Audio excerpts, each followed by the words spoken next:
Okay, so welcome to another episode on how do we pass our common core algebra regions. So today we are going to focus on factoring. We're going to do almost everything that I think I know about factoring. So the first things that we need to identify, okay, when we factor, we always have to, the first thing you do is you find the greatest common factor if there is any. So let us review how to find the greatest common factor. For example, okay, so I'm just gonna write over here. Okay, can you see what he has? Okay, finding the greatest common factor, the GCF. Okay, so wow, I'm a mess. Okay, take this out. Okay, good. So for example,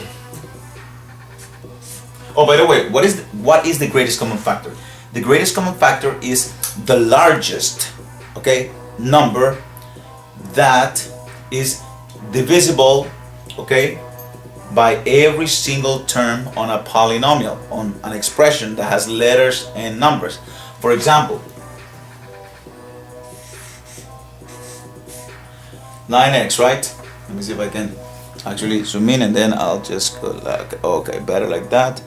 And zoom in, zoom in, zoom in. Okay.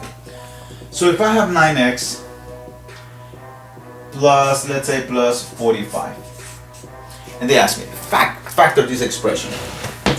Well, to factor that expression, the first thing to do is to find the greatest common factor. So how do I do this? There are different ways of doing it. Different teachers do it different ways. So let's explore both. So the first one is called the prime factorization. In other words, decompose each term into its prime factors. For example, 9 is, and maybe I should use a different color.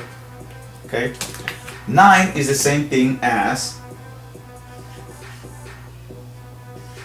3 times 3, right? This is 9, and then times x. Okay, so this is 9x plus, and then 45. 45 is 9 times 5, but 9 is 3 times 3. And remember, it's called prime factorization because all the factors are going to be prime numbers. So it's going to be 3 times 3 is 9 times 5, which is another prime number. Okay, that's 45. So this two expression, this addition of these two terms is the same thing as the one on top. Alright? So now, to find the greatest common factor, okay, damn, I'm tired. To find the greatest common factor, you cross out whatever you have in common. For example, I see a 3 over here, and I see a 3 over here. Then I see another 3 over here, and I see another 3 over here. I see an x, but I don't see an x. I see a 5, but I don't see a 5. So I'm done. So what is my greatest common factor? The multiplication of whatever I have in common. So look, 3 times 3, right? 3 times 3, so I have 9. So you take the 9, and then after that you will always open parentheses. Look, and you put whatever you have left. What was left in here? X. Plus, what was left in here? The 5. And my friends, that is factoring by finding the greatest common factor. That is the first thing you do all the time. Alright, different way of doing the same thing. So, I have, alright, 9x plus 45. So I do have the 9x plus the 45. Let me see if I can zoom in a little more. Sure, okay. So, visually, all I have to do is find the largest number that fits into both of them. Okay, I know I cannot divide by x both of them because they both don't have x. What else? Well, can these two be divided by 3? Yes. This divided by 3 is 3, this divided by 3 is 15, but is that the largest, really, is that the largest number? Maybe not. So then, oh, I know. I can divide everything by 9. See how it goes. I say I can divide everything by 9. So That number, that is the largest number, I put in here, and now I do what I said. Let's divide. So 9x divided by 9 is x. Okay, because this thing actually cancels out. Plus 45 divided by 9 is 5. And that's it, basically. So you could do prime factorization, or you could do visually. You could do it visually by finding the largest number that fits into them. Sometimes, if there was an x over here, then they will also have x in common. Don't worry, we're gonna get to that. All right. So let's see. Next example. Okay, so that was number 1. Let's go on to number 2. So we are finding the greatest common factor. Oh, okay. So here we go. 18 x to the 6th plus 12 x to the 3rd. Oh, okay. So the first thing in order to factor is you need to find the greatest common factor. Okay. So we could do prime factorization, or we could just do the largest number. So let us do the prime factorization and then the other one. And after that, I'm not gonna do no more prime factorization. Got it? All right. 18. What are the prime factors of 18? I know 18 is 9 times 2, but also 9 is 3 times 3. So I could do 3 times 3 times 2. Yes. Okay. So let me put it in red. Oh, okay. Wow, commercials, really? Okay. Boom. Okay. So let's go. Prime factorization. So this is 3 times 3 times 2. That's 18. X to the 6 is, oh my god, 1, 2, 3, 4, 5, 6. Now, plus, okay, so this is 1, this is 18, x to the 6, and then 12. What is 12? 12 is 2 times 2 times 3. See? Prime numbers, 2 times 2 times 3. And then x to the 3rd is 1, 2, 3. Okay? Cool then. And now we just cross out whatever we have in common. So let's see. I have the 2 in common. I have one of the 3's in common. I got no more 2's. Okay. Now I got 1, 2, 3. 1, 2, 3 x's in common. And that's it. I have nothing else. I cross out whatever I have in common. And now that's my greatest common factor. So let's see what it is. 3 times 2 is 6. 2 times 3 is 6. Okay, so 6. And now, how many x's did I have in common? 1, 2, 3. Okay, so x to the 3rd. Now, I'm not going over the product rule. When you multiply exponents, you add the exponent. There's a video before this that explains to you the laws of exponents. So if you watch that one, you should understand what I'm doing over here. That's in, I think it's part 2 of that. All right. So now, what is it that I had left in here? I had 3. Okay, and then I had 1, 2, 3. So x to the 3rd. And it makes sense. Look, 6 times 3 is 18. X to the 3rd times x to the 3rd is x to the 6th. Plus, here I have 2. And it makes sense. 6 times 2 is 12. And then, no, that's it. No more. And that, my friends, is your factoring by finding the greatest common factor. And last but not least, let's do it visually. So, 18x to the 6th plus 12x to the 3rd. What is the largest number that can be divided by all of them? Of course, it's 6. So I can divide by 6. Then between x to the 6th and x to the 3rd, they both have x's.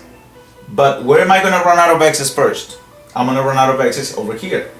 And I'm still going to have x's over here. In other words, what is the lowest? And when you have variables with exponents and you're trying to find the greatest common factor, take the variable with the least amount, okay, on the exponent.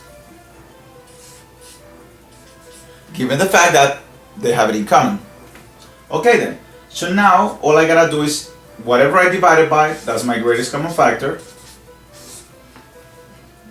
goes outside the parentheses, and now inside 18 divided by 6 is 3.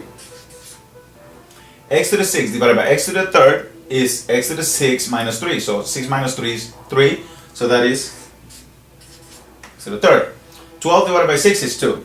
So plus 2. And then x to the third divided by x to the third is 1. Or x to the third divided by x to the third is x to the 0. But anything to the 0 is 1. So that means, and remember, this is a multiplication. 6 times x to the third. So this is going to be 2 times whatever I get in here. So it's 2 times 1. So that's it. Okay? Alright, let's see what else do we have in here. Let me see. Can I do another problem like that? Okay. So now I'm going to go to the visual. You already know how to do prime factorization. Now I'm going to go to the visual. Alright, so I have, this is a nice one. Okay. 3x to the fourth y to the second plus 15 x to the second y to the third. Okay, so what is the largest number I can divide by? Correct, I can divide by 3. What is the largest number that I can divide by in here? X to the fourth and x to the second. Yes, x to the second. Because x to the fourth divided by x to the second is x to the second. But you cannot divide x to the second divided by x to the fourth because you're going to get a negative exponent. Okay? So x squared, and then from the y's, which y would you choose? Y squared or y to the third? Remember what I said, choose the one with the least amount of exponents, the smaller exponents. So then that's exactly what I'm going to do over here. So I'm going to put 3x squared y squared. I'm going to open the parentheses. And if I divide this number by this, what do I get? Well, 3 divided by 3 is 1. X to the 4th divided by x squared is x to the second. And y to the second divided by y to the second is 1. So that's it. Because x squared times 1 is x squared. Plus 15 divided by 3 is 5. Okay? X squared divided by x squared is 1. X to the 0 is 1. Y to the third divided by y squared is y to the first. Why? Because 3 minus 2 is 1. So that leaves you with y to the first power. And that is your thingy. I said I wasn't going to do it anymore, but you know what? I feel compelled to do it. Hopefully I have enough space. I'm going to do the prime factorization so you can see that, again, it works. Alright. So 3. 3 is already a prime number. So 3. X to the 4th is 1, 2, 3, 4. Okay. Y squared is 1, 2. Okay. Plus 15 is 3 times 5. X. Yep. Okay. Now let's cross out whatever we have in common. So I'm going to do it in a different color. So we'll cross out the 3. Okay. And we'll cross out 1, 2 x's that they have in common. And 1 and 2 y's that they have in common. So now, what is your greatest common factor? 3x squared. You see, 3x squared, y squared. And now, what do you have left in here? 1, 2, x squared. And what do you have left in here? 5y, 5y. So it works, okay? Alright, cool then. So enough of this greatest common factor business. Let's actually go into the factoring stage. Come on. Oh, by the way, I caught you. Why did the chicken cross the road? I don't know. Alright. Factoring a polynomial is nothing more than reversing the distributive property. So for example, since I don't have any examples, we're going to create our own examples. So let us start with the multiplication, since I don't know how to do it. Oh no, actually I know how to do it. Okay, let me give an example. X squared, okay, plus 3x, okay. Let me see. Minus 40. All right. So this is your polynomial, and we're supposed to factor this out. So the way you factor is the following. The first thing you do is you try to find the greatest common factor. Okay? So the greatest common factor. This is the number 1, this is the number 3, this is number 40. I don't see anything. I mean, I can divide all of them by 1, but it wouldn't change anything, right? So after we know that we don't have a GCF, we proceed to open the parentheses. Always. So let's open the parentheses. So you are going to, and this method never fails. I'm going to teach you the other methods, but this method never fails. Always find the factors of the first term. In other words, how do you obtain the first term? Well, x squared is obtained by multiplying x times x. Correct?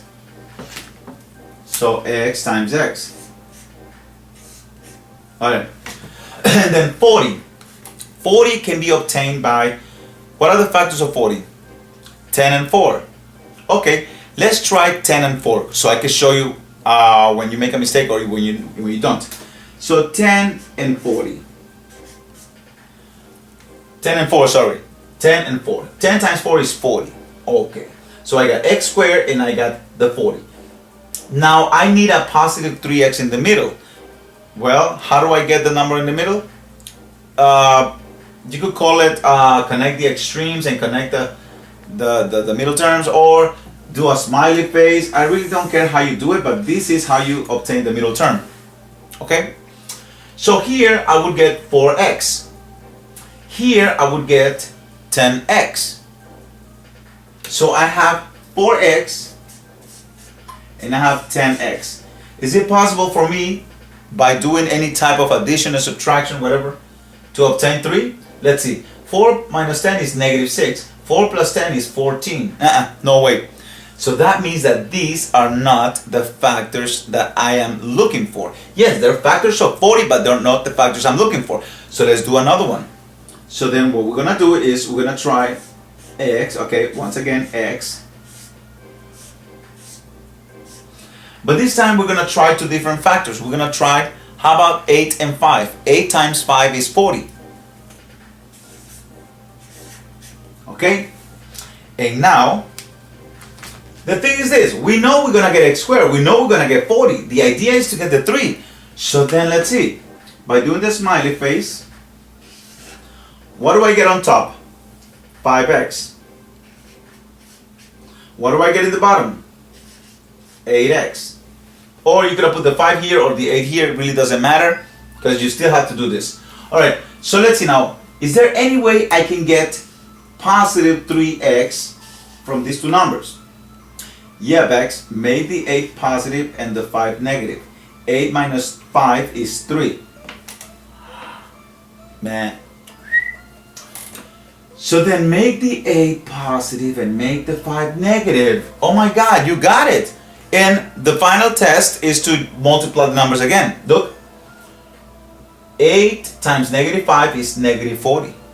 We're Gucci. Okay, no, that's fine. Alright, let's do another one.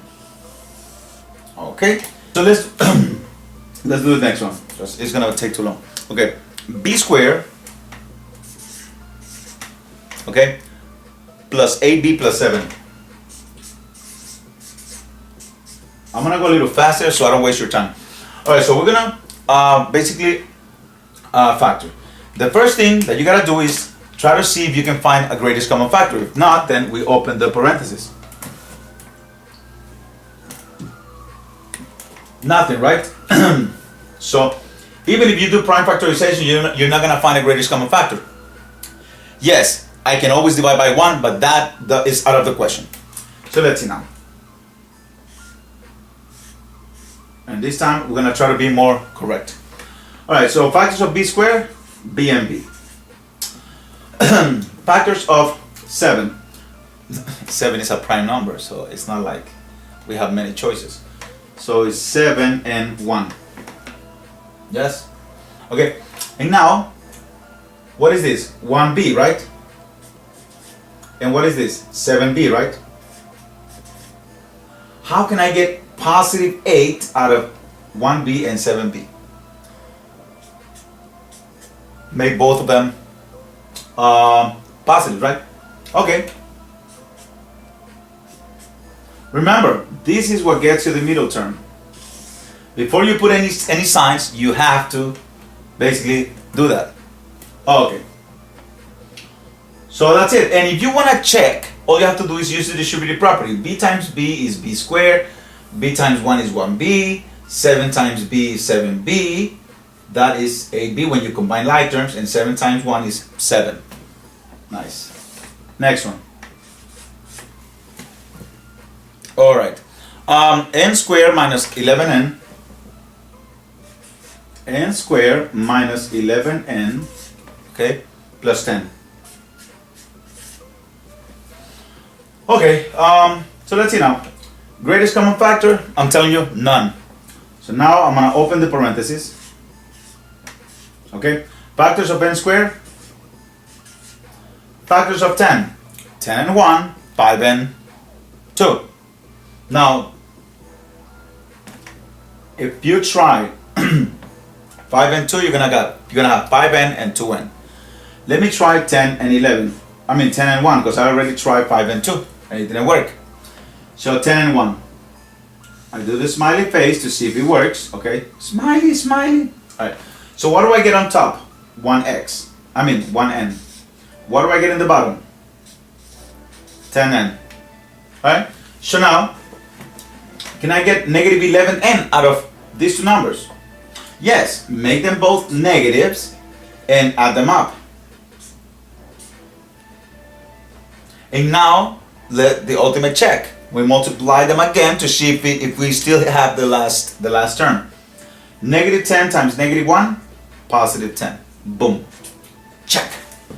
Okay? Alright, number 4. Can you see those things?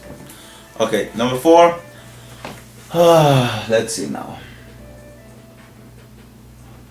Okay, I have one here. Let's see. Let me see if we have enough space in here. I hope we have enough space in here.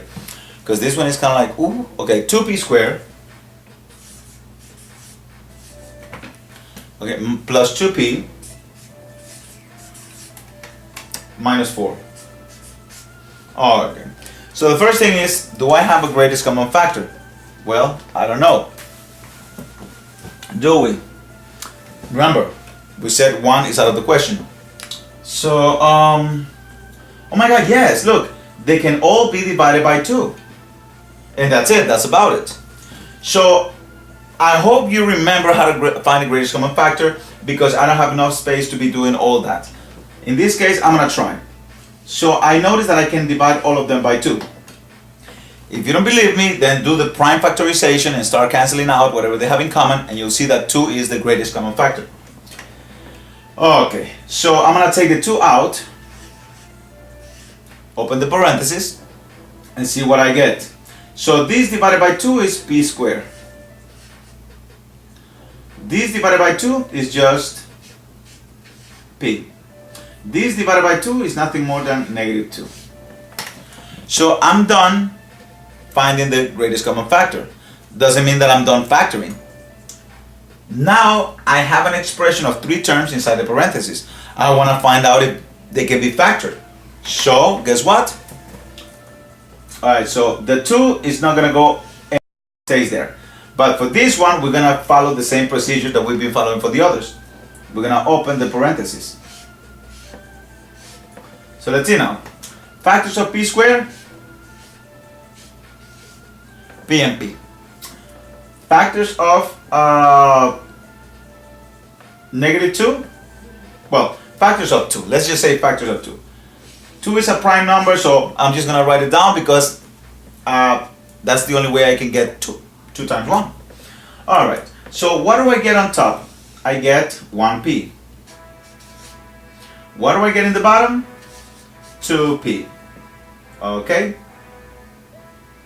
Now, how in the world am I going to get 1p? Remember, this is over. We're looking for this one. How am I going to get positive 1p? Make the 2 positive, make the 1 negative. Okay. 2p minus 1p is 1p. And the ultimate test, 2 times negative 1 is negative 2. So it checks.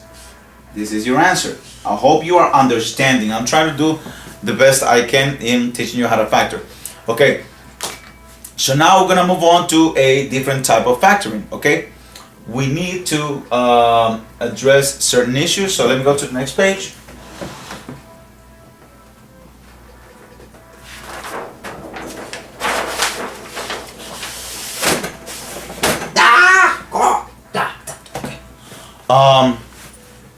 Let us do one more just in case, okay? And you know what? I don't want to have this music anymore. It's boring. I'd rather not have any interruptions. Okay. Now the center of attention is me, just me.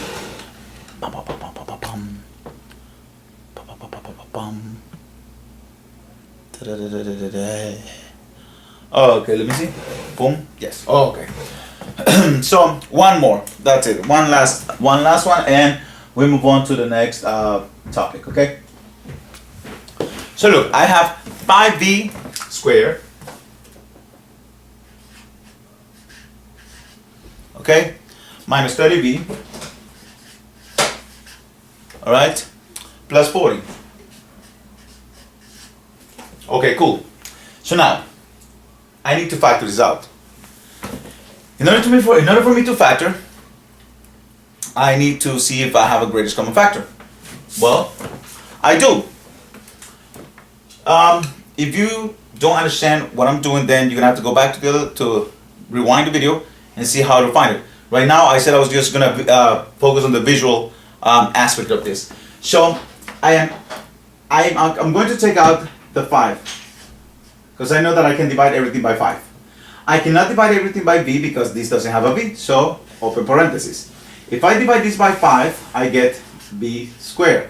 If I divide this by 5, I get 6b. If I divide this by 5, I get 8. Calculator business. Okay, so now I still keep the 5, but now that I found the greatest common factor, I just have to factor regularly. What are the factors of b squared? b and b. Factors of 8, 4 and 2, or 8 and 1. So you could try 8 and 1, and once you do the smiley face and you figure out that it doesn't work, then you go to 4 and 2. Then you connect them with the smiley face like this. And now see, what do you have on top? 2v. What do you have in the bottom? 4v. And now how can I get negative 6v from both of them? Make both negative, bro. Duh. Yes, make both negative, so boom, boom. Now I get negative 6v, and for the ultimate test, negative 4 times negative 2 is positive 8. See that? Awesome. So we got that. Alright. Now let's take a look at a different type of factoring. Okay? We're going to be looking at a difference of 2 squares. So let me see if I can change the ink. Okay, difference of 2 squares. Okay, basically it is the same thing as factoring, but now in this case we only have 2 terms, and the 2 terms are perfect squares, and we know what the perfect squares are. You go back to how to pass the common core regions part 1 or part 2, and you'll see how to find the perfect squares. But if not, I tell you, all you have to do is count from 1 to 10. 1 squared, 1. 2 squared, 4. 3 squared, 9. 4 squared, 16. 7 squared, 49. 8 squared, 64. 9 squared, 81. 10 squared, 100. So 1, 4, 9, 16, 25, and blah, blah, blah. Okay. So, let's start with this. I'm going to give you the explanation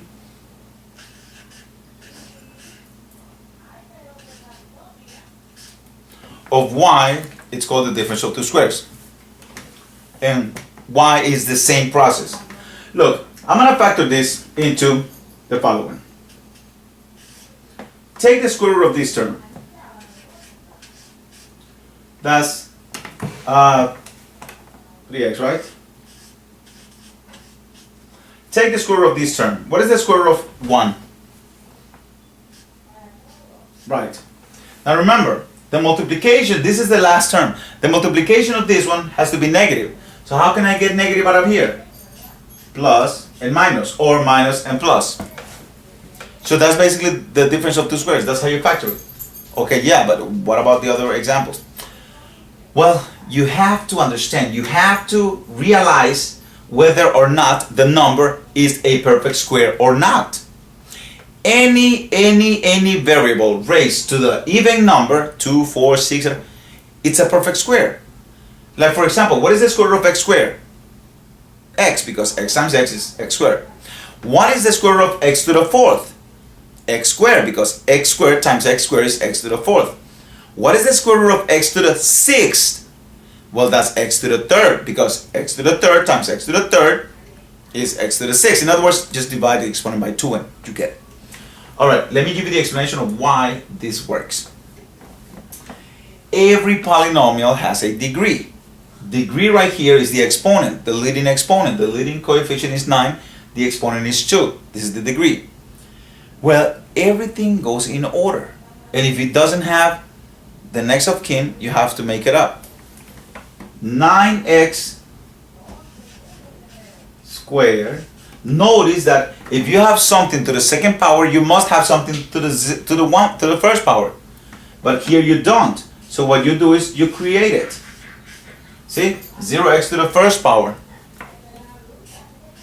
And now, remember, x to the 0 power is 1. So that's why this is like 1x to the 0 power. But it's 1, so it doesn't have anything. But here you have to have something to the first power. So look, I hope you understand this.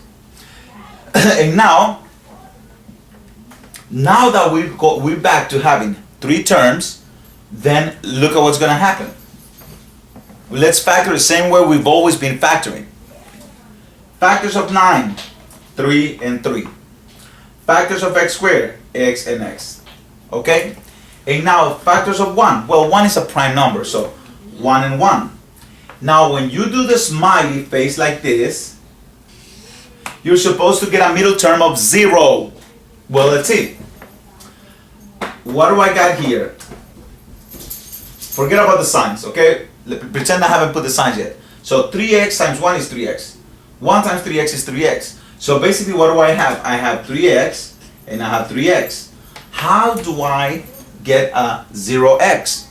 Well, make one positive and we'll make one negative. That's it.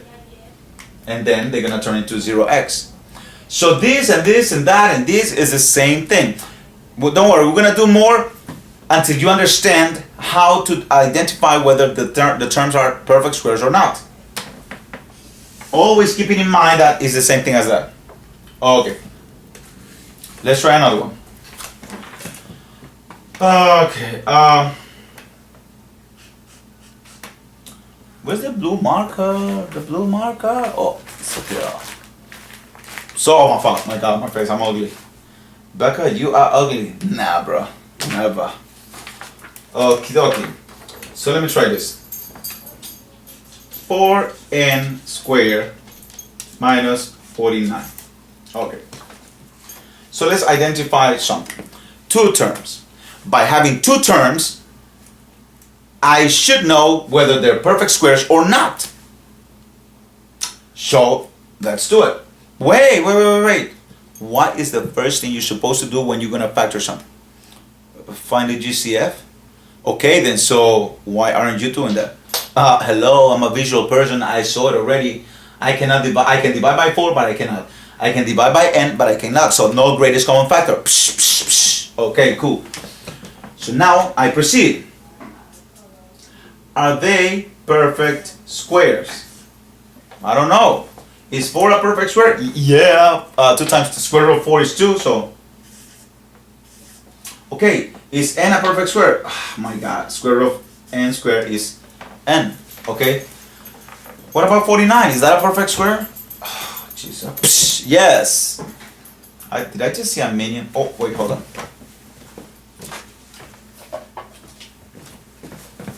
Surprise for you. Banana! Banana! Banana! Okay. So 49, the square root of 49 is 7. So yes, I identified, I was able to tell that they are perfect squares. Okay, cool. So now, what? No, nothing. How do I get a negative? Remember, it's the difference. So 1 positive, 1 negative.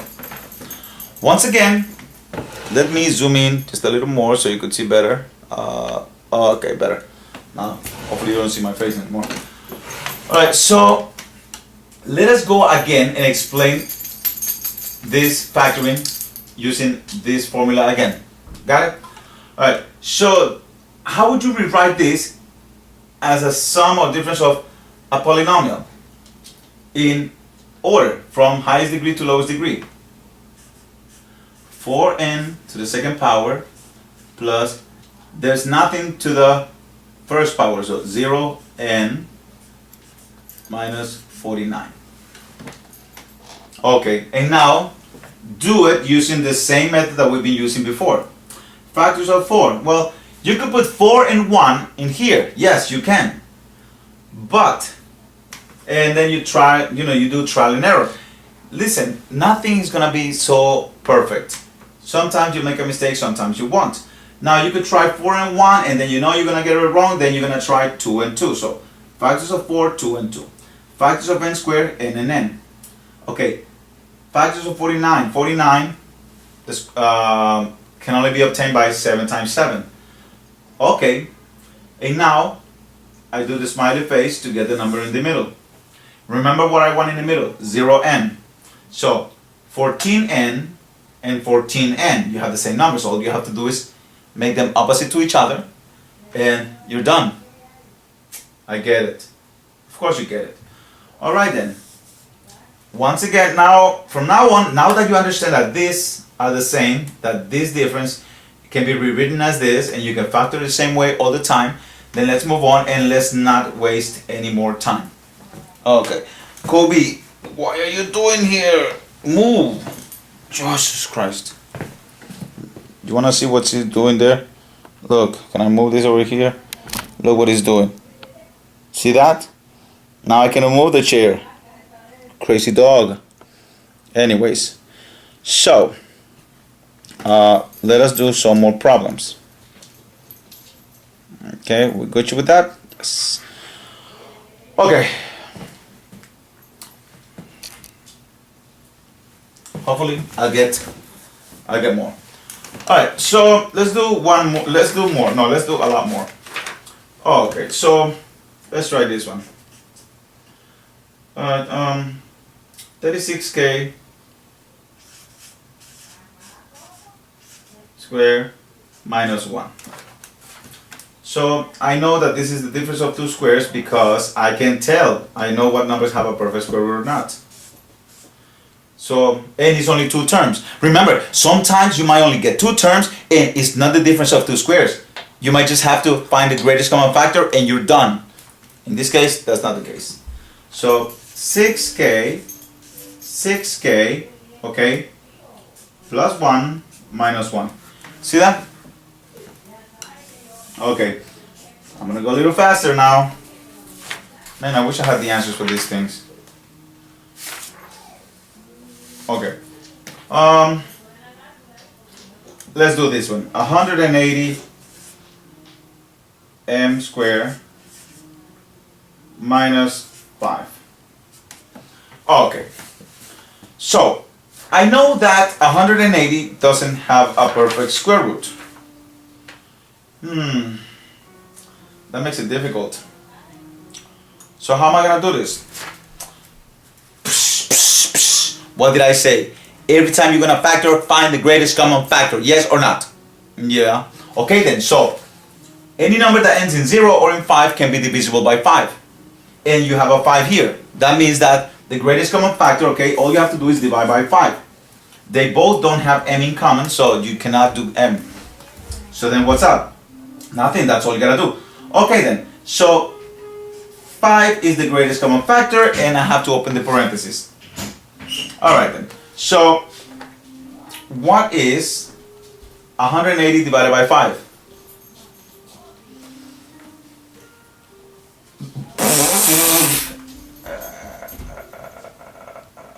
36. If you have a calculator and you did it before I did, I'll give you 20 points extra, okay? Jesus Christ.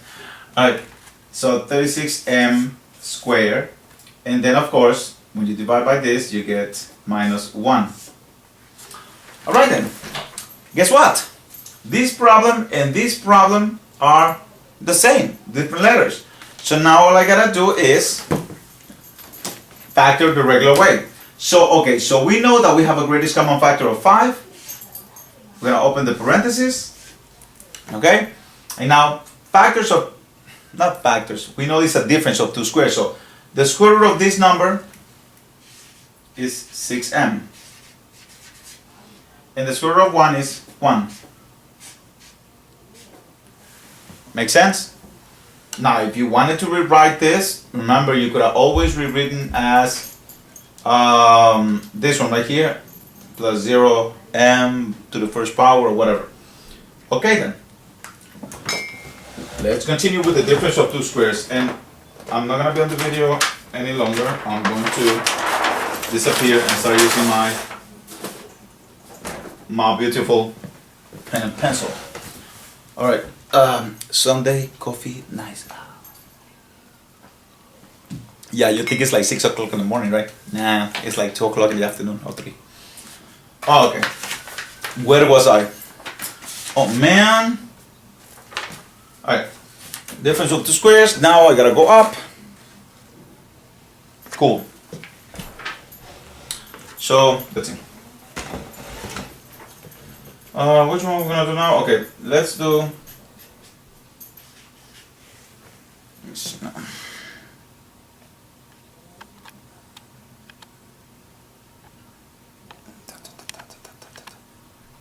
Okay, better. Supposed to. Okay. Which one? Alright, 3n squared minus 75. Alright, 3n squared minus 75. The first thing, remember what I said, is to find the greatest common factor. Is there a greatest common factor here? Can I divide by 3 and by 3? Yes, I can. When I divide by 3, I get n squared. When I divide by 3, I get 25. And now, since you already know that we're doing the difference of 2 squares, you already know that we're dealing with that. So, let's see. Bring down the 3, and you know that you're going to open parentheses.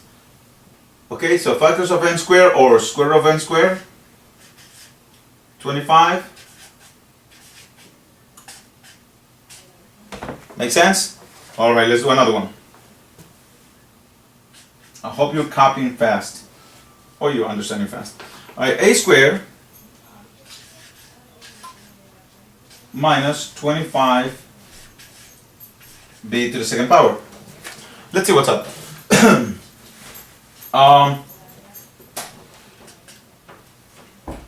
Can I take, is this a perfect square? Yes. Is this a perfect square? Yes. Greatest common factor? No. Okay, so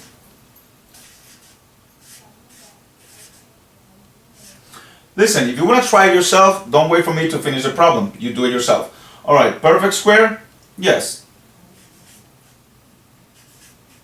I forgot the b. Oh, b squared. Yeah, b squared is a perfect square.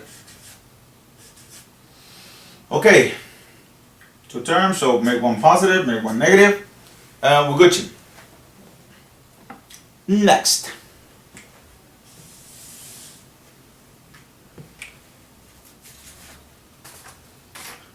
Okay, something difficult. Okay. 36 a to the 4th, minus 25, what, b to the 4th? Okay, cool, no, not a problem. Alright then, so Let's see. Greatest common factor. Can I divide by 2? No. Can I divide by A? No. Can I divide by B? No. Okay, so then, you know what? I did try my best. Now I'm going here. What are the two equal factors of 36a to the fourth? Well, square root of 36 is 6. Square root of a to the fourth, a squared. That's it. 25b to the fourth is 5b squared. 5b squared. 1 plus, 1 minus. Yes? Cool, right? Okay. Let's see now. Is there something that I can show you here that might be nice? Okay, there's one that I do want to try, which I don't know how it works, but we'll do it. Okay, let's try red again. Oh, sorry, my head is too big. Sorry, my head is on the way, right? Yeah, I knew it. Okay, 64 x to the 6th minus y to the 6th. Alright. So, how do I do this? Well, let me see. No greatest common factor, so I'm just gonna go ahead and open the parentheses. Alright, 8 x to the third. And whoa, what am I writing if you cannot see? Okay. Then 8 x to the third, okay. Y to the third plus minus. Okay, so I think I did that. Oh, I see what's going on. Okay, I have not taught you how to do the difference of two cubes, which basically is right here. So I'm not going to go any further than this.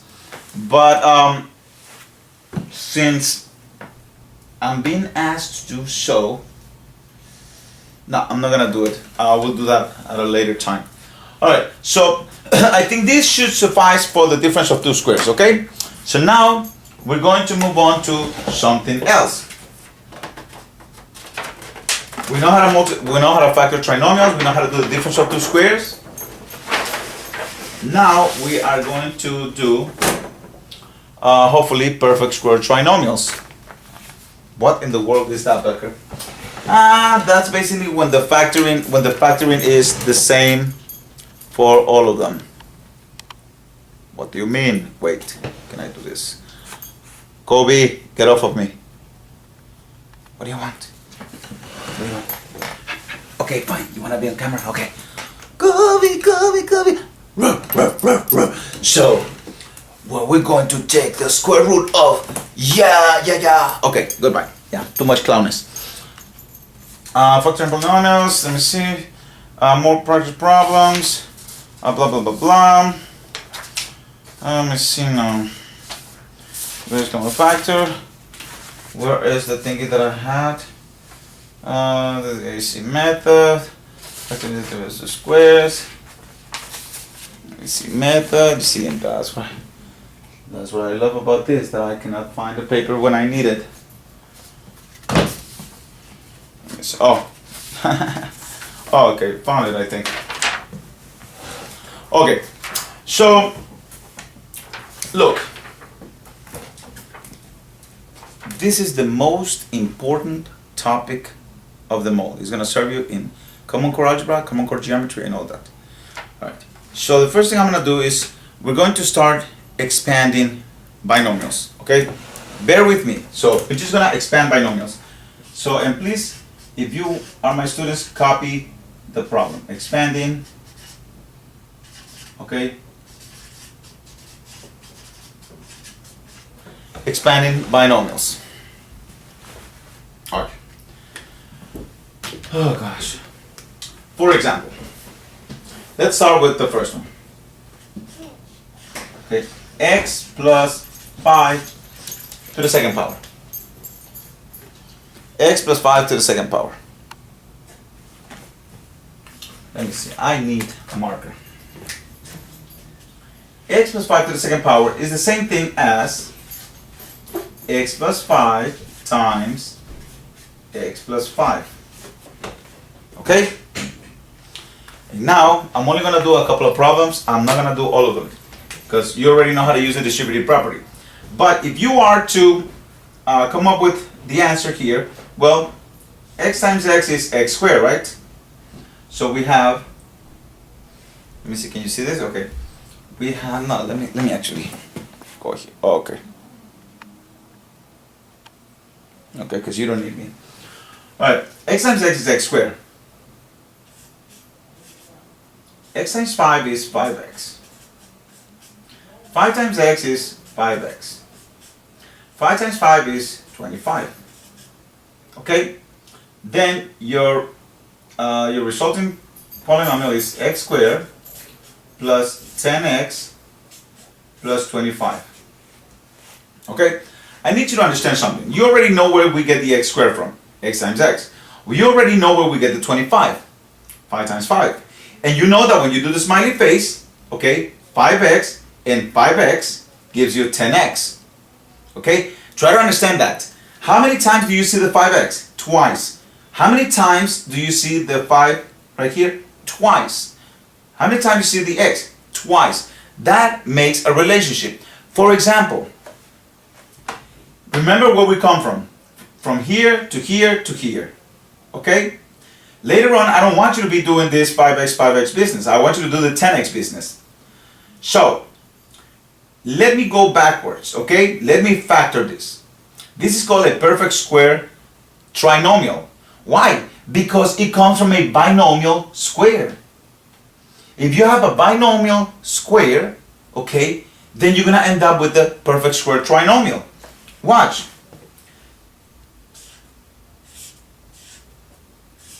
Watch this. I hope you understand. So factors of x squared are x and x. I get it. Now, factors of 25. 5 and 5.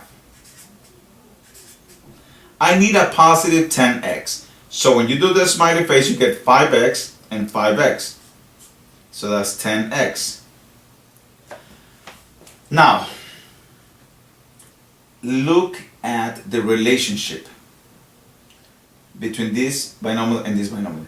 Are they the same binomial? Yes. Why? Why are they going to be the same binomial? Because the same number that was used to multiply here was added right here. The same number that was squared over here, 5 squared, was multiplied by 2 or doubled over here. Look, 5 times 5 is 25 and 5 plus 5 is 10. That makes it a perfect square trinomial. Now that you have the same two binomials, all you have to do is take this, and remember, x times x is x squared. So that means that this times this is supposed to be the same thing, but square. Okay? Let us expand, because we need to find a rule for this. We're gonna go back to this, but first we need to find the rule. Okay, can you see that? No? Okay, so I'll just lower it down. Okay. So, okay, we're good? Alright, let's try the following. X minus 3 to the second power. So what is that? That is x minus 3 times x minus 3. That is already, you already know that this is going to result in a perfect square trinomial. You already know that the same number that is going to get squared is going to get doubled. Look. So x times x is x squared. We're good with that, right? Now, we're going to have, look, minus 3x and minus 3x. That's going to be minus 6x. I hope you understand that. And again, the same number, negative 3 times negative 3 is negative 3 squared. That's 9. So right now I'm going to tell you, in a perfect square trinomial, the last term is always going to be positive. The middle term can change. Okay, the middle term can change. But the last term is always going to be positive. Alright? I'm not going to factor this out because I need to continue with the expansion. So let's do another expansion. Okay? Let's try. This time is going to be, I'm going to make it a little funny. 2x plus 3. Okay. This is the same thing as 2x plus 3 times 2x plus 3. Okay? See that? Okay. So, now, let us use our distributive property one last time. So 2x times 2x is 4x squared. We already know that. So this is 4x squared. Then 2x times 3 is 6x. 3x times 2x is 6x. Well, remember, this is the multiplication of a binomial, square. So you're seeing the same thing how many times? Twice. So therefore you have the sum right here twice. And now the same number that is getting added twice, okay? Now look at this, 3 times 3 is 9. Now what do I get at the end? 4x squared plus 12x plus 9. Alright, time to figure out the trick. Time to figure out the shortcut to do this, because not all the time you have to do the distributive property. Look, we are not really factoring yet. I want you to understand the expansion of a binomial square, because the binomial square is always going to be a perfect square trinomial. Alright. A perfect square trinomial is the result, okay, of the number that's squared, you get the last term, and when added twice, okay, you get the middle term. How does that work? Easy. Follow my instructions, okay? Let's go up. Okay. Look. How many times did you see the 5x? Twice, right? So right here I could actually just say 5x. Look, multiply the insides, 5x, and double that, and I get 10x. Because I know how to get x squared. You just have to square the first term. I know how to get 25. Square the last term. So then, to get the middle term, all I have to do is multiply the insides and double it, and you get 10x. You don't believe me? Let's do this. Okay, right here, right? Okay. So, x squared, square the first term. You know what? You should write this down, because this is how to expand a binomial without using all that distributive property business. Square the first term, and you get x squared. See that? Multiply the insides and double it. Negative 3 times x is negative 3x. Double of negative 3x is negative 6x. And finally, square the last term. It's only 3 steps. Square the first term. Second step, multiply the insides and double it. Last step, square the last term. Don't believe me? Look at this. Okay, square the first term. 4x squared. Multiply the insides. 3 times 2x is 6x. Double that, 12x. And then square the last term. Okay? So, you know what? I'm going to waste one more page before I go into my notebook, and you won't see me again. So the first rule. Okay? Okay. Oh. Okay. So if you have a plus, okay, or minus b to the second power. So first thing, square a, right? Or the first term. All right. Second step, multiply, okay, the inside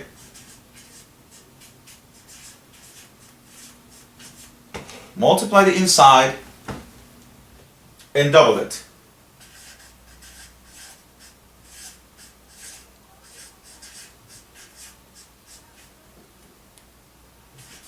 Last step, square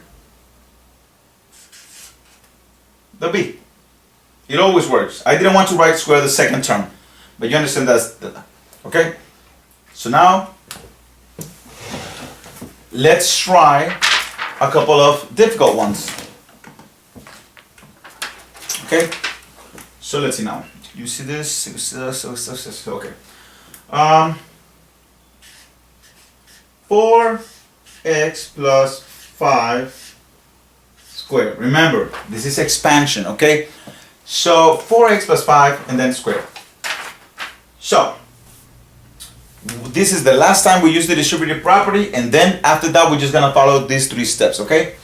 So the distributive property. So we have 4x plus 5 times 4x plus 5. Right? Yes. So if we use the distributive property, we're gonna get 4x squared, okay? Oh, no, sorry. 16. 4 times 4 is 16, sorry. 16x squared, okay? And then plus 20x plus, of course, remember you've seen it twice, so it's gonna happen again. Plus 25. And the resulting thing is going to be 16x squared plus 40x plus 25. Okay? That's the last time I used the distributive property, because right now with the dog, oh, he's not here. Okay. Let's see if it works. Let's follow the rules.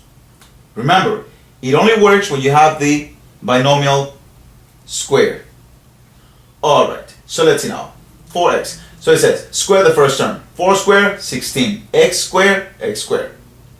Multiply the insides. 5 times 4 is 20. 5 times 4x is 20x. Double that, 40x. And then square the last term, b. 5 squared is 25. And that's it. It's over. You understand that now? Alright, let's expand more. Woo! Okay. Yeah, why not? Let's see now. 11m, minus 9 squared. Okay, I'm not gonna use the distributive property here. I can, definitely I can, but I'm not going to. So let's see now. Let's move this down a little bit so we can get it. Okay, cool. Alright, square the first term.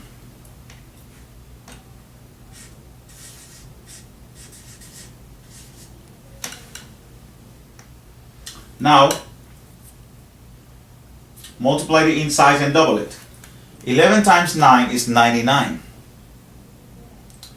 So, 99 and double that. Oh, sorry, negative 9 times 11m is negative 99m. So double that is negative 198m. Jesus Christ, that's a lot. And then square that one. See, sometimes the shortcut actually works. So my friends, I hope that you have gotten enough, Okay, I hope that you have gotten enough practice on this one as to how to expand the terms. If not, then you could just go back on the video and watch it again. I don't know. Okay, so that's the end of, okay, actually here what do? We did distributive property, we expanded binomials, we factor the difference of two squares, and now we are going to continue with factoring the perfect square trinomials. Remember, the perfect square trinomials result from expanding a binomial square. Expanding a binomial square will give you a perfect square trinomial. Expanding a binomial square will give you a perfect square trinomial. You understand that? Alright then, so let's move on to the next one. Alright, so let's continue. So we are going to factor perfect square trinomials. Okay? Not black. This. Well, let's see if it works. Perfect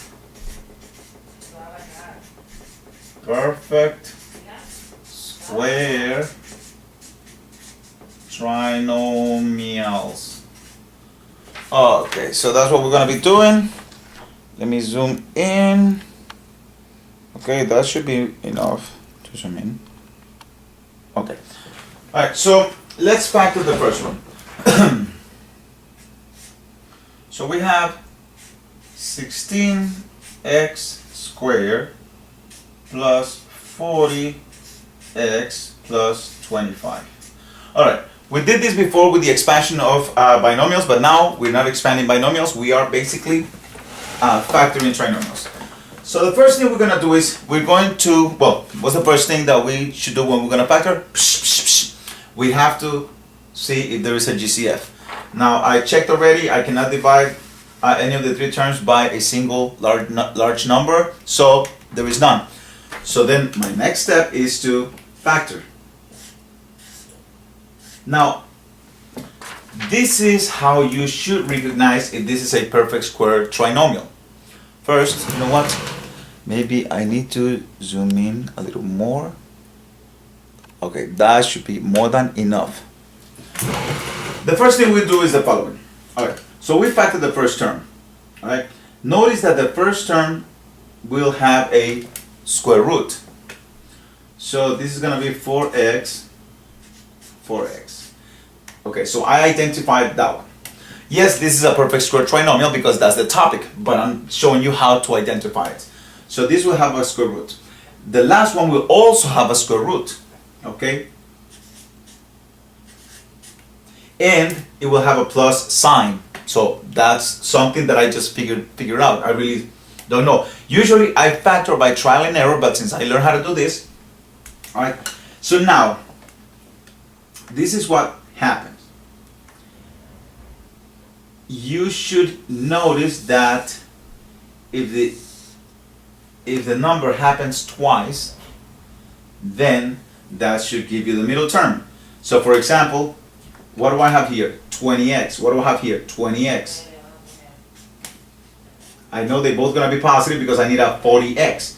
So 20x plus 20x is 40x. Remember, the insides happen twice. The insides happen twice. That's why the three rules. Square the first term, okay?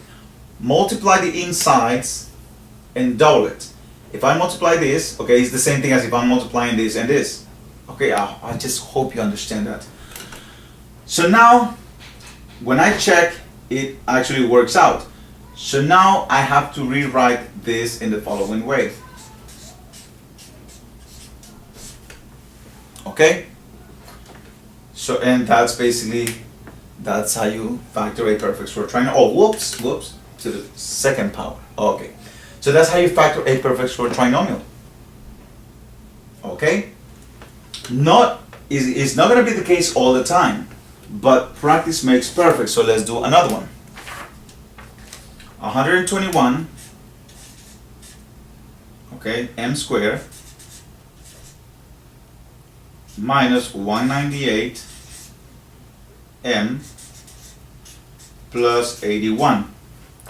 I notice that I can take the square root here. I notice that I can take the square root here, okay? I notice that there's a plus sign. So that tells me, it gives me an idea. I'm telling you right now, if you cannot identify that this is a perfect square trinomial, There's no shame on that. Just factor the regular way, and when you end up with your answer, you will realize that it is a perfect square trinomial. So, for example, if I was to tell you, determine whether this is a perfect square trinomial. So, let's see. Take the square root of the first term, so that's 11m, because the square root of 121 is 11. Duh. Oh, caught you. Alright. Take the square root of the last term. We know it's a plus here. That doesn't mean that you're going to have a plus here. All this is saying is that you're going to have the same sign here. Alright. Now, this is 99m. This is 99m. It happens twice. And it so happens that 99, okay, so let me write it somewhere here. 99m, 99m. I need 198m negative. How do I get that? Make both negatives and add them up and you get negative 198.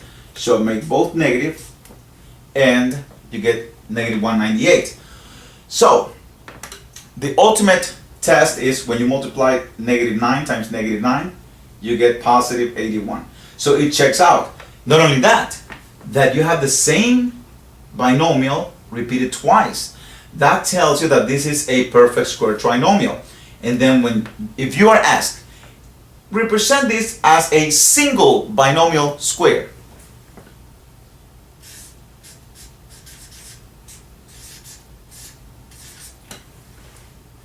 And that's it. I mean, what else is there? And remember, you already know how to expand this. Okay? Square the first term, multiply the insides and double it, and then square the last term. Okay? Let's do another one. See? Can you no. The dog is not around? Okay, so I can just move down. That's enough. Okay, the next one. 100b squared minus 180b plus 81. Alright, so I did try, and I cannot divide by 2, I cannot divide by 3, I cannot divide by 4, so there is no greatest common factor. Now, I want to see what kind of trinomial this is. It's not easy to see. You have to practice, practice, practice.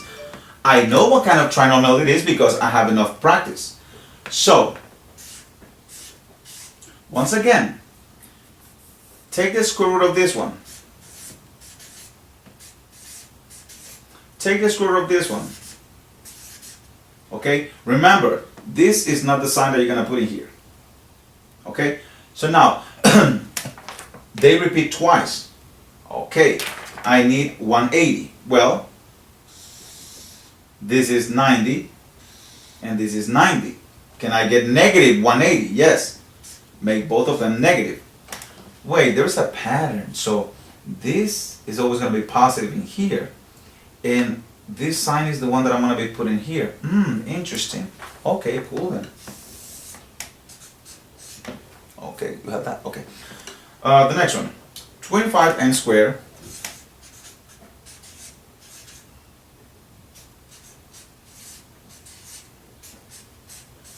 plus 16. Okay. So, once again, I try to find a GCF, I found none, so then I proceed to open the parentheses. So what's gonna, okay, now it's your turn. What's gonna be here?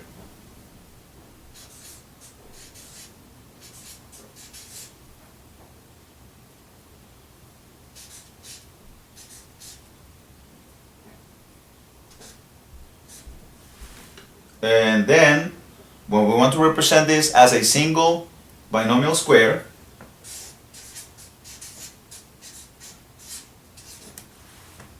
yes, makes sense? Okay.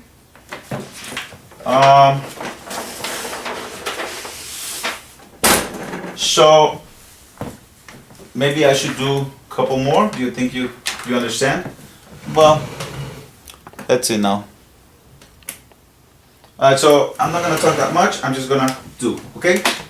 So I don't know what number this is, so I'm not even going to do that, okay?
What? Where's Dylan? What? Where's Dylan? Was what? Where's Dylan? I don't know what Dylan is. Okay.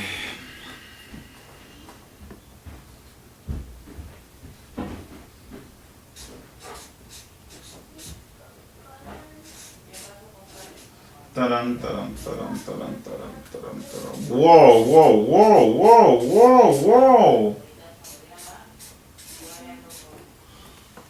Damn, that's sick. Uh-oh. Alright. Nope, not even numbers. Nope, okay, no GCF, so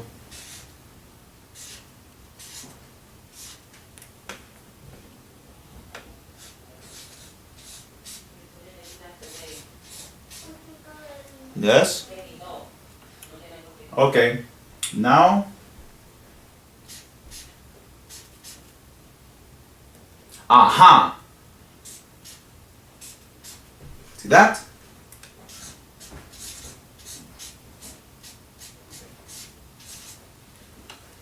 Okay.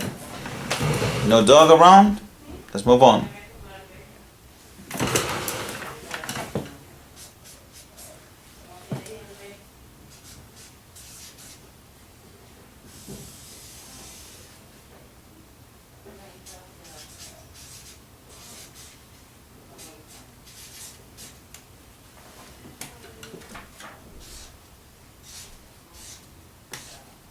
I already checked for GCF. There's nothing. Wait, something is not right here. Oh yeah, I forgot the square over here. Okay, cool.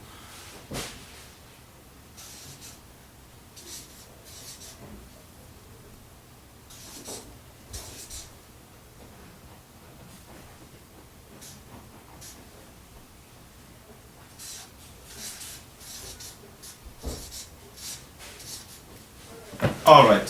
So this should be enough practice for you to understand the how to factor perfect square trinomials and how to expand this. All right.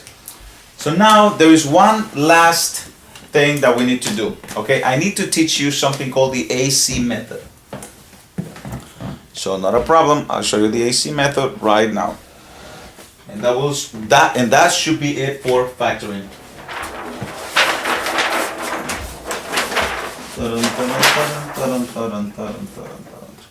Okay, so for the AC method, it's basically the original way of factoring. That's it. Now, what I showed you at the beginning, that never fails, but the AC method is also something that will never fail. The only problem with the AC method is that it's kind of like a little longer and complicated, but if you get the hang of it, it becomes easy and fast. Alright, so let me zoom in so I could show you what the AC method is. Whoops, whoops. So people in there. Alright, so factoring. Factoring using AC method. Factoring using the AC method. Okay? Cool then. So let me give you an example. Let's say I have the polynomial 8x squared, okay, minus 10x plus 3. Alright, now I could try to factor it. Hopefully my face doesn't show. I could try to factor it by the regular way. So let me try that first. Can I do it by 2? No. By 3? No. X? No. Okay, so then I just proceed to open the parentheses. Okay, now the AC method is very good in terms of like, well, it's the same thing as trial and error as well. So factors of 8x squared, that will be 4x and 2x. Okay?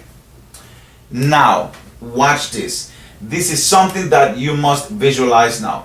Now, factors of 3 are 3 and 1, correct? But where to put the 3 and where to put the 1, because we have different numbers. Alright, so let me make a mistake, and let me put the 3 here, and let me put the 1 here. Alright, so 1 times 3 is 3. Notice that this is not a perfect square trinomial because I cannot take the square root of this one. I cannot take the square root of this one. So that tells you something. Alright, so I'm factoring the regular way. So this will give me 8x squared. This will give me 3. Now I need a negative 10. Well, let me do the smiley face. That should give me the middle term. So let's see, what do I get on top? 12x. What do I get in the bottom? 2x. Is there any way in the world that when I combine these by adding or subtracting, I will get negative 10? 2 minus 12 is negative 10. Okay, 2 minus 12. What do I get? 2. 2. Okay, right here. Positive 2 minus 12 should give me negative 10. Okay?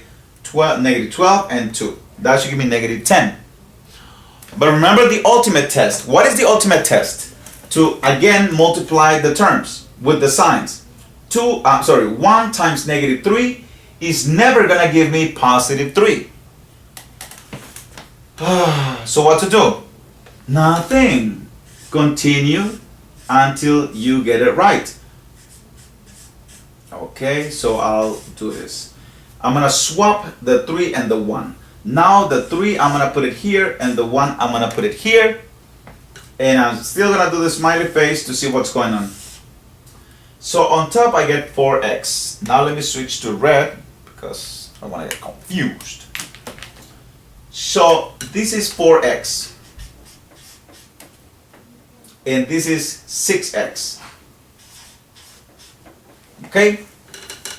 Is there any way I can get negative 10x in the middle combining these two? Yeah, make them both negatives. Okay, negative, negative.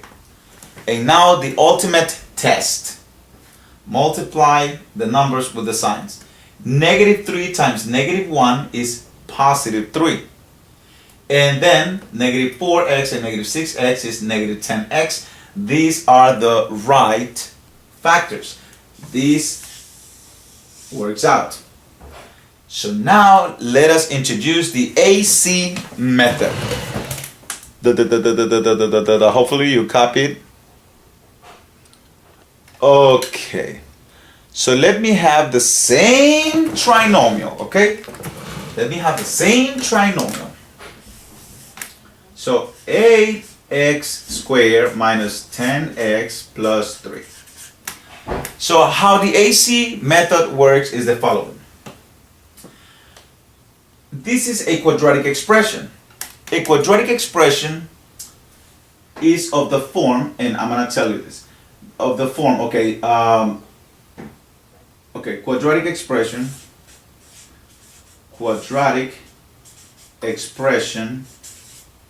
of the form, okay, ax squared plus bx plus c. That is what a quadratic expression looks like. So a is the number that goes with the x squared, the leading coefficient. B is the number that goes with the x to the first power. And c is the loose number. So if we are to identify a, b, and c, I would say a, negative 10 is b, and positive 3 is c. Alright? With that in mind, the AC method says the following. AC method, multiply, first step, multiply A times C. Okay? Which in this case, okay, that would be what? 8 times 3. Which is 24. Some people prefer the AC method to all the methods, and I don't blame them. It's still the same thing, okay? It works with the perfect square trinomials. It works with the difference of two squares. It works with everything. So, what we're going to do now is we're going to create kind of like a T-chart. What do you mean? Well, like this. We're going to take the 24. Okay? And we are going to take all the factors of 24. It's funny, right? So let's start with the factors. Okay, I could do 1 times 24 or 24 times 1, 12 times 2,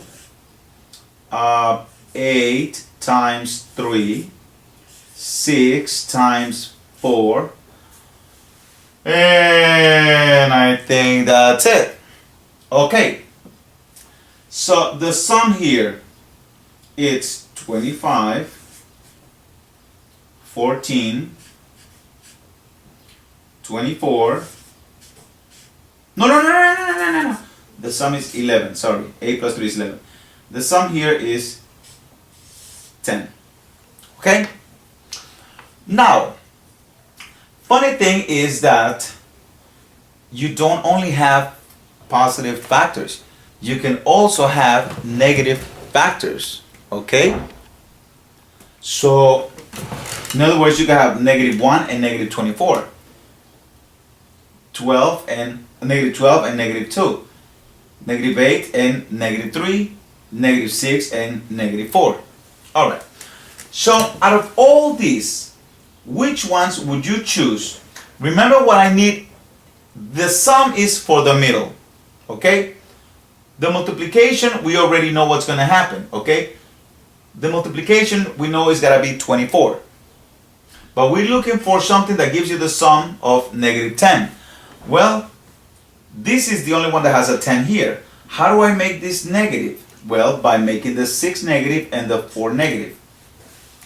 Okay, but how does that help us? Watch. And I am going to have to go on to the next page. I didn't know it was going to take me this long. And I just screwed up the wall. They're going to kill me. I wrote on the wall. Oh my God. Okay, so. Alright, so I have.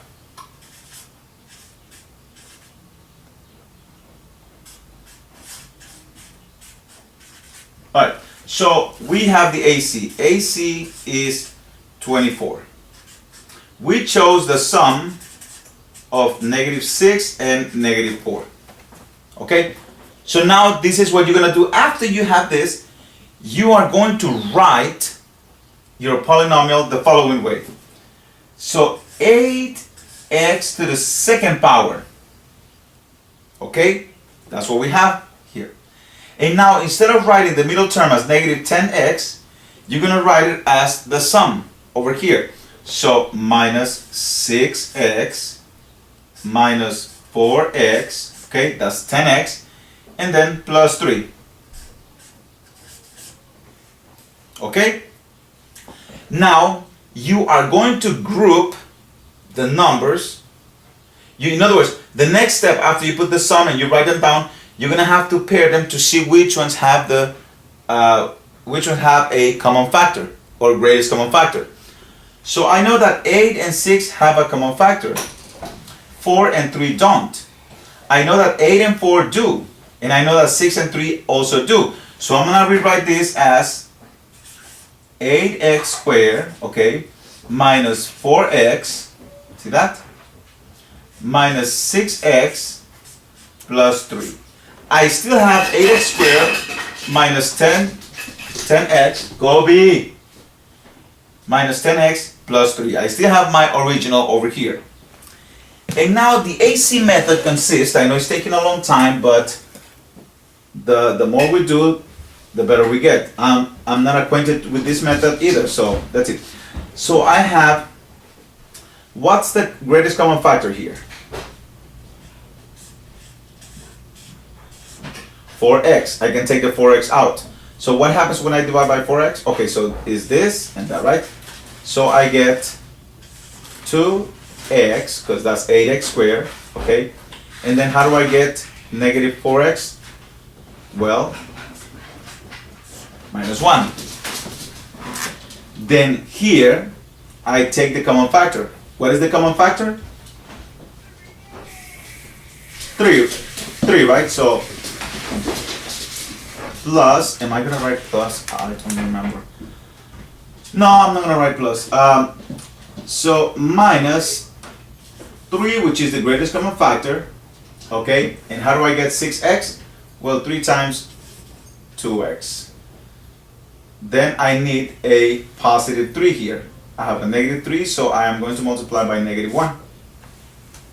Okay? Man, I just hope you understand this method. We're gonna review it after a while. Now, the last part of the method is that you end up with a common factor here. The common factor is 2x minus 1. See, 2x minus 1. So you write down your common factor, 2x minus 1.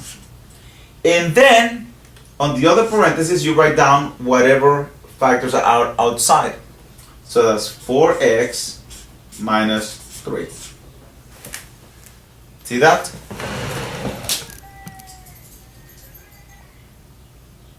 Alright, so let's recap what we did. How do we do the AC method? So you multiply A times C. 8 times 3 is 24. Then you do a table with the factors of 24. One of them has to give you the sum of negative 10x. So which we figure out it was negative 6 and 4. Okay. Let me see, can you see that? Oh my god, I'm a mess. Alright. So you have that. I cannot see that. Do you know what, Becker? Don't overstress it, just make it smaller. Oh yeah, okay. So negative 6 and negative 4. That's negative 10. So we put the x's on them. You see that? So I still have the same thing here. So 8x squared minus 6x minus 4x, which is negative 10 plus 3. Then we group them, so each group of 2 has a common factor. So you see that? Common factor, common factor. And then you should end up with the same thing in parentheses. You write it first, and then whatever is left out, you write that. Let me see if I have something using the AC method. Actually, you could use the AC method anywhere. Let's do some problems with the AC method so we can understand. Alright, make sure you copy these problems. So, oh my god, this is not awesome. Alright, so let's say I have, oh, it's gonna be fun. 6x squared plus 7x plus 2. Alright, so the first step is AC. So what is the first step? To multiply AC. What's AC? 6 times 2. What is that? 12. Okay. Next step is to do a T-chart. Okay? I'm going to do it right here. So, 12. And then I write sum. I'm going to use the microwave right now, so never mind me. Alright, what are the factors of 12? Well, 12 and 1, 6 and 2, 4 and 3, and if you have any other, then you're more than welcome to. Now, what is the sum? Here I get 12. Here I get 7. Okay. So out of these three sums, which is the one that I need? Well, look at the middle term. I need 4 and 3.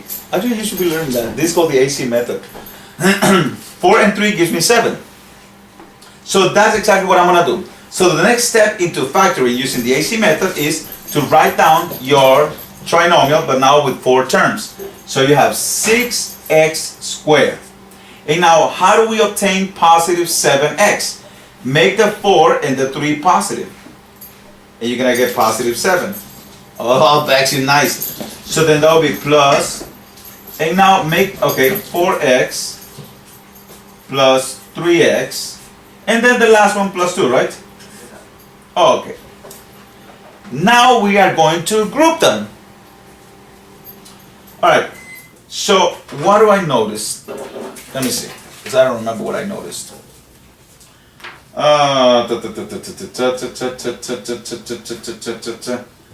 Let me try this.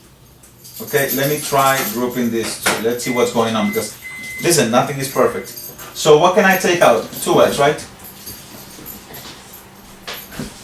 So 2x, how do I get back my 6x squared? 3x. How do I get back my 4x? Plus 2x. Okay. Now, look at these two. What can I take out? It's funny because you still have to take something out. So, I know I've said it in the past that 1 is irrelevant, but in this case, I mean, unless you can see that you have 3x squared right here, 3x plus 2 right here, then you'll know what's going to happen, that this is going to be the common factor. But then you need a number here. Okay? So I'm going to factor out the 1, because they both have 1 in common. It doesn't, please remember, it doesn't happen all the time. It only happens on the AC method. That's it. So factor out the 1.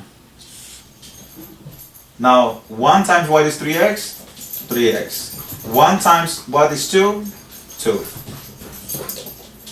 Okay? And now, all we have to do is basically copy the common factor, which is 3x plus, whoa, something is not right here. Oh yeah, oh my god. If you caught it, then please let me know.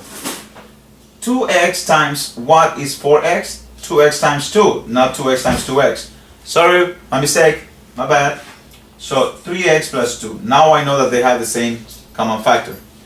And then on the other parenthesis, you're going to put whatever you left out. And that is factoring using the AC method. Okay? Oh. Alright. Do I have anything? Actually, you know what? We could do all the problems using the AC method, but no, I don't want to do it. Alright. Let's continue using the AC method. I hate this AC method, and I'm pretty sure you also hating it. But it's my first time doing it, and as we improve, we're gonna get better at this, okay? And we're nice. Alright, so we have x squared, okay, plus 8x plus 15. Alright, so we're using the AC method. So AC is equal to, and I am going to zoom in now. Zoom in, I said, oh, okay, now you can see better. Okay, AC. So what is A? The coefficient of x squared, so that's 1. Times C. Okay, so that's 15. Then we do the chart, the multiplication and the sum. So factors of 15, 3 and 5, 15 times 1, that's it.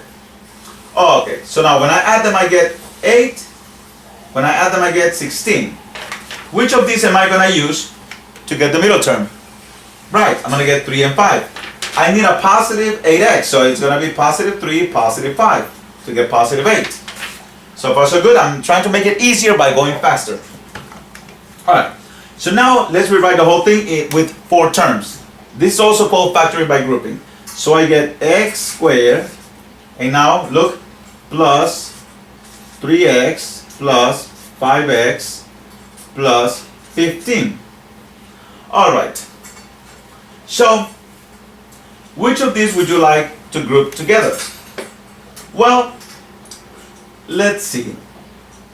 Let's try this. Let's leave them the way they are, because I know that I can factor out the 5 out of 5 and 15. Well, and if we don't get it right away, then we're going to have to try a different method. Alright, so what is the common factor between x squared and 3x? it's 1, right? So let's take out the 1x, right? And how do I get back x squared? Multiply by x. 1x times what is 3x? Plus 3, right? Plus, let's factor out the common factor here, which is 5. 5 times what is 5x? X. 5 times what is 15? We got it! Look, common factor right here. So all you have to do now is open the parentheses and write x plus 5. Sorry, the common factor goes first. Not really, but we have to. The common factor goes first. You see x plus 3 is the common factor on both. So x plus 3 here. And now x, or 1x, plus 5. And a way to check is you use the distributive property and you get it. But look, x squared, 15, and when you do the smiley face, you get 5x, 3x, that's 8x. Boom. Okay. Let's do one more using the AC method. Okay. I want to try a difficult one. Okay. I'll try this one. Hopefully this one works. 6x squared plus x. Okay, my dog just went crazy. That's 12. Alright. So let's use the AC method. So the AC method says as the first step, multiply AC. What are you doing?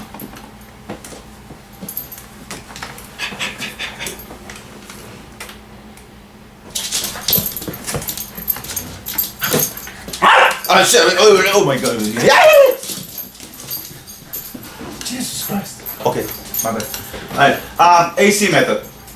So 6 times 12. Oh my god, and the calculator. Put the calculator. No, not really. 6 times 12 is what? 6 times 10 is 60. 6 times 2 is 12, so that's 72. So 6 times 12 is 72. Okay? So now, the sum. Can you see that? Yes. Alright. So, let's see. Factors of 72. I'm going to start with, alright, first of all, 72 times 1 will never give me a sum of 1, right? So I'm not gonna write that one down. I hope you understand. Now 36 times 2 is not gonna give me 1. Let me try 72. Let me see, 72. Oh my god. 72. What else? Okay, 9 times 8. 9 times 8 gives you 72 here. So 8 times 9, 36 times 2, 72 times 1,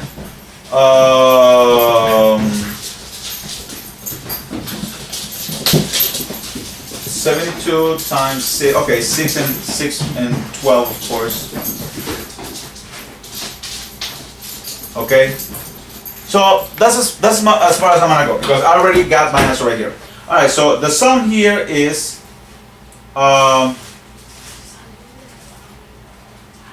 what do I get here? The sum is 17. Okay, 36 and 2 is 38. 6 times 12, 6 and 12 is 18.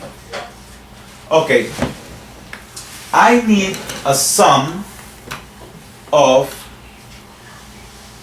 the sum is supposed to be 1, but it doesn't, I don't seem to have any of that. Well, you use your common sense. You could also have, what if you had negative 8 plus 9? Okay? When I say sum, don't think that you're always going to be like, oh yeah, I have to just add them. No. In high school, everything is a sum. Whether it's a difference, it's still a sum. You're adding negative numbers. You're adding positive numbers. So it's the same thing. I was going to say the same crap. Alright. So this one will give me a sum of 1. So these are the ones that I'm going to be using over here. So now, let me rewrite it. So I get 6x squared minus 8x plus 9x minus 12. Okay? Now let me use a different color. And I don't know what I did with the color of this. Okay. Let's see now.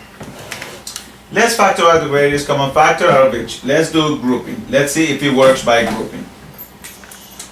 What is common? Okay, how would you group this? Let's leave them like that to see what happens. I have never seen what's going on, if it's gonna work out or not. So let's see now.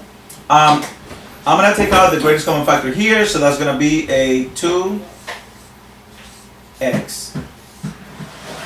Okay? And now, how do I get back my 6x squared? Multiply by 3x. How do I get negative 8x? Multiply by negative 4. Now for this, I'm gonna factor out the 3. I am not going to put a sign here because I want to know what's gonna happen. How do I get back my 9x? Remember, I grouped them like that. Okay? So 9x, so I'm gonna multiply by 3x. Then how do I get the 12? I multiply by 4. Okay. I notice that I have a 3x minus 4 here, and somehow I managed to have a 3x minus 4 here. Now I know that this sign have to be negative. But then what does the sign of the 3 have to be? Well, let's see. I need a positive 9x. So the only way I get positive 9x is by making this a positive. So it's going to be plus. And I need a negative 12. So let's see. Positive 3 times negative 4 is negative 12. Oh my God, it works. Good. Then we got a common factor. Eureka. So we write our common factor, negative 3x minus 4. And then here we write whatever we have on the outside. Okay? Okie dokie. I want to do the problem again, and I want to regroup this in a different way. I want to see actually if it works, if we have like the terms inverted, like on the other side. Okay? So that's exactly what I'm going to do in here. So 6x squared plus x minus 2. Okay. Please do not write on the wall again. Okay. So what was it? Okay. Oh my God! I gotta go up again. Okay, I go up. Cha. Okay. So what was it? 6x squared plus x minus 12. That's what it was, right? Please tell me that's what it was. And I don't even know. Okay. What was it? Plus x minus 12. Okay. So and we did the whole thing, and we had 6x squared, okay, we had minus 8x plus 9x minus 12. That's what we had, and that's what we like solve, and we end up and it worked out. I want to switch this because I noticed that 6 and 9 also have common factors. So let me switch this, let me group them differently to see if it works. And I'm going to do it in a different color because I really am anxious. I really don't know how this thing works. So let's see now. 6x squared plus 9x, okay, minus 8x minus 12. So I group them differently than what you had before. Let's see now. Okay, so we group it, right? Common factor here is 3x. 3x times what is 6x? What do I get? 2x. How do I get back my 9x? Multiply by 3. So far so good? Yes. Okay. Now between 8x and 12, I have a 4 as a common factor. Now notice I'm not putting any signs yet because I really don't know what's going to happen here. Okay, so that's it. 4 times what is 8x? 2x. Look at this. It's working out. And then 4 times what is 12? 3. You bingo! We have the same factors. Now all I have to do is put the plus here. But now, let's see what the sign of 4 should be.